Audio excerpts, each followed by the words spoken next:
So I watched Victoria at Toronto Film Fest, and I liked it enough to see it again at Vancouver Film Fest. But that doesn't stop me from having mixed feelings about it. For those of you who don't know, Victoria is a German heist movie filmed all in one take. Quite the impressive selling point, if you ask me. Credit where credit is due, this film is nothing short of an achievement. The level of planning, timing, and coordination that it took to make this one-shot movie is absolutely awe-inspiring. There were several shots in which the camera was behind a ledge, and when the camera moves up to see what's behind the ledge in the background, we see an action taking place at that exact moment. It's moments like those that really show the talent involved in making this film. Now, although this ambitious single-take selling point is extremely impressive, it is just one aspect of the film, and as much as I loved and enjoyed the movie, there were a few aspects that were kind of lacking. One of those aspects being post-production audio. The film had a good soundtrack, and for the most part, I didn't mind the extra music being there. But in one scene, instead of the music accompanying the sounds in the film, it literally replaced them. All of a sudden, at a very unfitting moment, the film decided that what the characters were saying wasn't really important. It kind of seemed like the music was only there as a cover-up. Maybe one of the actors flubbed their lines, maybe they couldn't fit the mic guy in the elevator. It just seemed really weird and out of place for the characters' voices to suddenly be muted. Closer to the middle of the movie, we hear this inexplicable post-production nose-breathing sound. It happens 3 times in the span of less than 15 minutes and then never happens again the entire movie. The main character's in a vehicle, and all of a sudden we can hear this really loud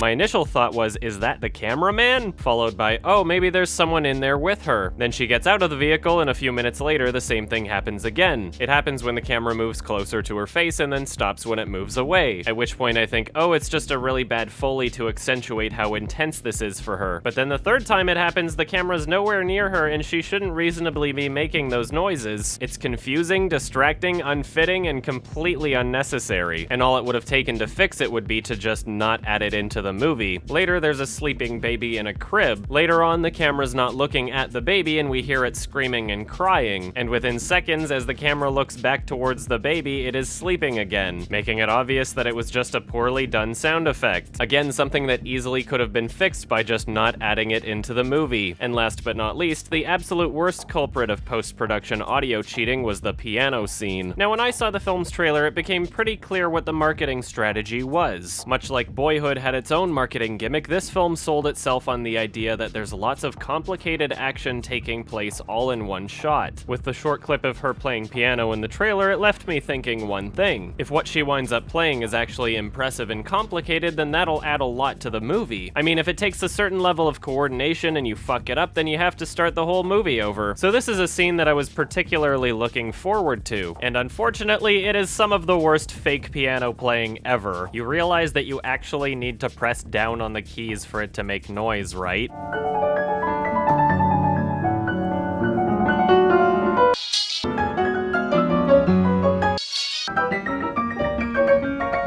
The scene clearly only exists to impress the audience by having us think that she's actually playing, so having it cheated this poorly is kind of disappointing, and the way that this scene pretends to be doing something impressive is just misleading and dishonest. Another issue that I had with this movie is that these are the stupidest characters ever of all time. Not gonna spoil anything, but there are moments in this film where the characters are so stupid that they become unrelatable, and then if something bad happens to them, all I can think is, well, what did you think would happen? Still, for the most part, this was a very entertaining and well-executed movie. Every single performance on screen was absolutely fantastic, and that combined with the pressure of not really wanting to fuck up your lines had me impressed, to say the least. Yes, it's flawed, but I think its achievements outweigh those flaws, so I would recommend checking this one out and seeing for yourself, and I'm giving this one a 7 out of 10. Hey guys, here's an update. First off, I'm absolutely screwed. My landlord gave us notice and we have to be out of this place by November 30th, only reason being that the lease has ended and now the property owner wants the place back for personal reasons. I did not see this coming.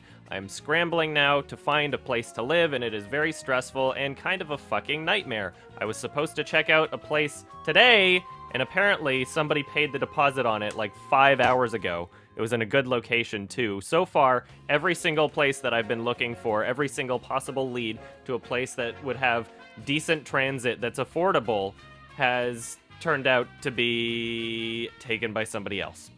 And I don't know what I'm gonna do, But right now, all of my time is being spent house hunting, which really fucking sucks because I'm way behind on everything I should be doing on this channel, and it's a nightmare. This is also conveniently happening during what is already the busiest month of my life. I have a really bad habit of trying to fit in way too many things at once in my schedule and leaving myself barely enough time to get things done. I tried to get my Unfriended review out before Toronto Film Fest, but that didn't happen, and then because Toronto Film Fest started, then it's like, okay, now I gotta focus on these things because these are movies that are in theaters. What's the point of seeing them at a film fest and trying to cover them if you're gonna wait until everybody else can see them in theaters anyway? This is supposed to be advanced coverage, so I was trying to get those quickies out in between the movies that I was doing at Toronto Film Fest, and then Vancouver Film Fest happened, and that just ended less than a week ago, and now I'm literally just working on this Victoria review right now. There's way too many other reviews that I would like to get done,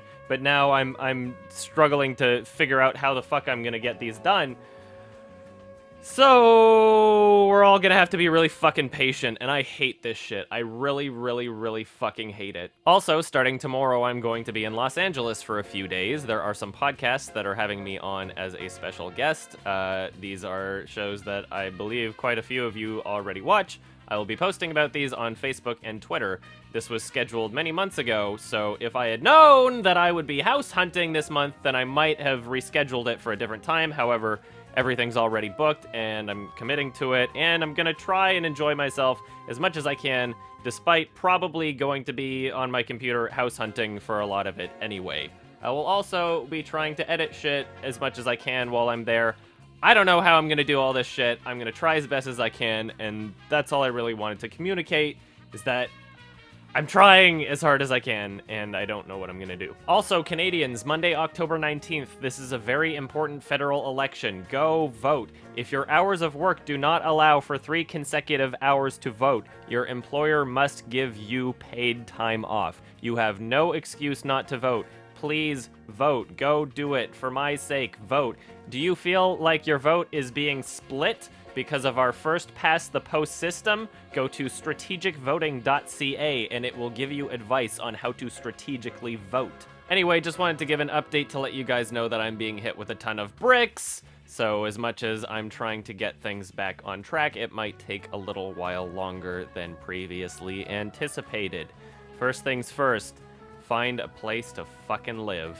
And then I'll be back on track with the rest of this shit later. Thank you guys for understanding, and I'll try to keep you guys as updated as I can. Thank you. That guy. White people. Yeah. Oh, yeah, whoa, yeah. Yeah. Get it.